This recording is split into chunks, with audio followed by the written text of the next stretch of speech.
Assalamualaikum warahmatullahi wabarakatuh. Perkenalkan, nama aku Anggun Arminita, mahasiswi Ilmu Komunikasi tahun 2019 FISIP Untan Pontianak. Di sini, aku akan menjelaskan materi mengenai pengantar ilmu jurnalistik dan memuat 4 poin penting di dalam pembahasannya.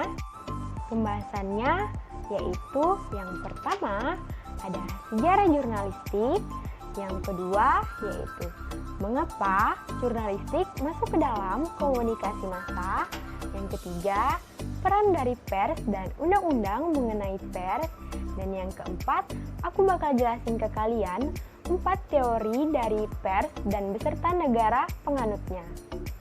Pastinya kalian penasaran kan? Yuk kita simak materinya. Yang pertama yaitu ada sejarah jurnalistik. Berbicara tentang sejarah, jurnalistik pertama kali digunakan pada masa pemerintahan Julius Caesar, yaitu pada masa Romawi kuno.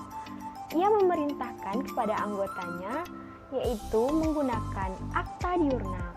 Akta diurna yang berarti papan pengumuman atau jenis papan informasi seperti sekarang, yang diyakini sebagai produk jurnalistik pertama, yaitu seperti pers, media massa, atau surat kabar harian pertama di dunia. Julius Caesar memerintahkan agar hasil sidang dan kegiatan setiap hari oleh anggota senatnya dapat diumumkan oleh akta diurna. Selain itu, terdapat juga kejadian sehari-hari dan peraturan-peraturan penting serta apa yang dapat diketahui oleh rakyatnya ditempelkan atau dipasang di pusat kota, yaitu yang disebut Forum Romanum, kemudian untuk diketahui oleh umum sehingga berita akta diurna dapat disebarluaskan. Pada saat itu juga terdapat istilah diurnani, yakni orang-orang yang bekerja untuk menuliskan catatan-catatan berita penting dari hasil rapat akta diurnani. Kemudian berita tersebut diberitakan untuk para tua dan para hartawan.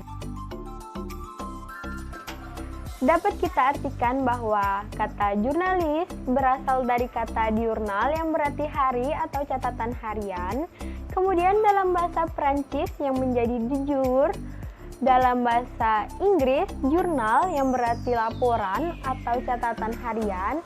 Kemudian dari kata diurnani muncullah kata diurnalis dan muncul juga kata jurnalis, sehingga dapat kita ketahui sekarang jurnalis yaitu wartawan. Pertanyaan kedua yaitu mengapa jurnalistik masuk ke dalam komunikasi massa? Jawabannya adalah jurnalistik berhubungan erat dengan penyampaian atau pengolahan berita dan penyampaian informasi melalui media massa. Kemudian, berbicara tentang media massa pasti berkaitan erat dengan komunikasi, terutama komunikasi massa. Sehingga hubungan komunikasi dengan jurnalistik seperti dua sisi koin yang tidak dapat dipisahkan. Jadi, jurnalis melakukan komunikasi massa dengan menyampaikan informasi atau berita melalui media massa, dan komunikasi massa pastinya memerlukan jurnalistik dalam berkomunikasi atau sebagai alat untuk komunikasi. Yang ketiga yaitu peran dari pers dan undang-undang mengenai pers.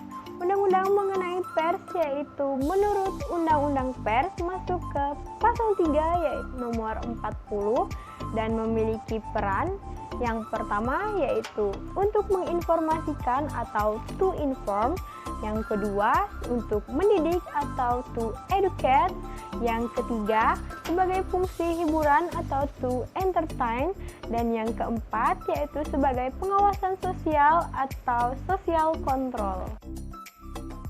Lanjut yang keempat, yaitu di sini aku akan jelaskan 4 teori pers dan negara penganutnya. Yang dimulai dari pertama yaitu social responsibility theory, yaitu kebebasan pers harus disertai dengan tanggung jawab kepada masyarakat dan dibatasi oleh moral dan etika, sehingga sesuai dengan dasar hukum tertentu. Negara penganutnya yaitu Amerika. Yang kedua yaitu libertarian theory. Teori ini berpandangan bahwa kebenaran bukan lagi milik penguasa. Pers memiliki kebebasan membantu manusia dalam kebenaran. Pers tidak melayani negara dan juga tidak bisa memanipulasi negara. Negara penganutnya yaitu Inggris yang menyebar ke Amerika sehingga ke seluruh dunia. Yang ketiga yaitu Soviet Komunisme Teori yang menitik beratkan pada kekuasaan tunggal. Pers sepenuhnya alat atau partai dan bagian dari integral negara. Setiap perbuatan pers akan mendukung komunikasi yang akan dianggap menjadi perbuatan moral dan begitu pula sebaliknya. Negara penganutnya yaitu Uni Soviet. Yang keempat yaitu Authoritarian Theory, lahir dari negara penganut fasis politik yang menentukan pemerintah berkuasa secara mutlak. Teori ini berpandangan bahwa kebenaran dimiliki oleh segelintir penguasa saja, dan pemerintah langsung menguasai kegiatan media massa sepenuhnya. Penganutnya berawal dari negara Inggris, kemudian negara Spanyol, negara Prancis, dan menyebar ke Jerman, Rusia, Jepang, dan Asia, kemudian menyebar juga di Amerika Latin. Nah, itulah dia tadi penjelasan dari materi pengantar ilmu jurnalistik dan memiliki 4 pembahasan penting dalam materinya. Semoga saja dapat bermanfaat untuk kita semua. Saya minta maaf apabila dalam menyampaikan terdapat kesalahan. Assalamualaikum warahmatullahi wabarakatuh dan terima kasih.